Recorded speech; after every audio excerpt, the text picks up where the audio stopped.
Hello viewers, welcome to IT System Admin and Information Technology Learning tutorial channel for you. Today in this tutorial I am going to show you how to turn on sound and vibration on Android mobile.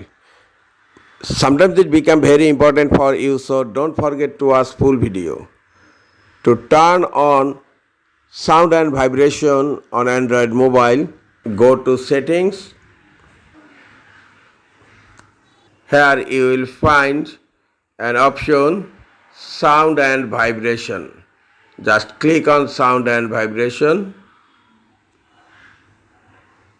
and then you will find three options here: mute, vibrate and sound. Just select sound